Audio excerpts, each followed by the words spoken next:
If you have no close friends, psychology says you're not broken, you're not antisocial. Your brain just works differently, with more depth, more awareness, and zero tolerance for fake connections. Here are 5 rare traits that explain why. Number 1, you have zero tolerance for fake people. If you have few or no friends, you probably can't stand being around fake personalities, people who wear masks, people who gossip, people who manipulate with smiles. Research shows that as we become more self-aware, our tolerance for inauthentic behavior drops dramatically. You'd rather sit in complete silence alone than sit through shallow conversations with someone who's performing instead of being real. You've tried pretending, you've smiled through boring conversations, but every time it felt like betraying yourself. Most social circles are filled with people who smile to your face and talk behind your back. Your brain picks up on manipulation, lies, hidden motives, almost instantly. So you keep your circle small, not because you hate people, but because you're protecting your peace. But it's not just about spotting fake people. Number 2, you prefer depth over quantity in every single relationship. People without many friends aren't avoiding relationships, they're avoiding surface-level relationships. Research on deeper thinking patterns shows that individuals like this strongly prefer quality over quantity. You can't stand small talk, the "how's the weather" conversations where nobody actually listens. If a topic has no depth, no real substance, you're not engaging. You only connect deeply, and deep connection is rare. You want to talk about ideas, psychology, what drives people, what makes life actually meaningful. So instead of forcing empty connections just to fill space, you choose to stay alone until something real shows up. And there's a biological reason this happens. Number 3, your brain needs more recovery time after social interaction. Some people naturally have a more sensitive nervous system. Social situations drain them faster. Psychology calls this high social sensitivity or sensory processing sensitivity. After interacting, even if it was pleasant, your brain needs longer breaks to recharge. This doesn't mean you dislike people. It means your brain simply burns more energy during social contact.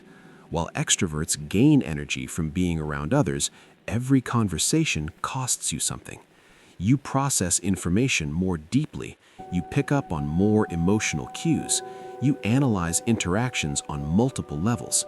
So you conserve social energy because for you it's a limited resource. Your nervous system isn't weaker, it's more sensitive, like having HD vision in a world that sees in standard definition. After socializing, you need complete solitude to recover. This independence shows up in another way. Number 4, you're extremely independent and don't need external validation. Many people with few or no friends don't rely on social validation to feel good. Research calls this low social dependency. You can entertain yourself, solve problems alone, find comfort within your own mind. Instead of needing a circle around you to feel complete, you create your own world. You don't rely on others for validation, entertainment, or motivation. This makes you seem distant to some people, but it's actually strength. Your standards for friendship are extremely high. You don't let just anyone into your personal space. While most people collect acquaintances, you're selective about who gets access to your life. But sometimes there's one more factor. Number 5, past experiences taught you to think twice before trusting. People with no friends often share one thing in common, a past experience that made them cautious. Betrayal, childhood neglect, being surrounded by the wrong people for too long. Psychology shows that once trust is broken, the brain becomes protective and selective. You think twice, sometimes 3 times, before giving someone access to your life. You've been burned before, so now you observe longer. You test consistency. You wait for proof. This creates what psychologists call a trust threshold, a higher bar people must clear before you let them in. It's not paranoia, It's learned wisdom. You're not cold, you're careful, and that's intelligent, not damaged. Here's what this really means. If you have few or no friends, you're not defective, you're selective. You'd rather be alone than fake, silent than shallow, waiting than settling. You have a richer inner world, sharper intuition, and deeper self-awareness than most. Sometimes the strongest people walk alone, not because they can't connect, but because they refuse to connect with the wrong people. You're not broken, you're just built for depth in a world obsessed with noise. If this hit hard, drop a comment with which trait explained you best. I read every single one. And if you want more psychology videos that explain your personality in ways school never taught you, hit that subscribe button right now.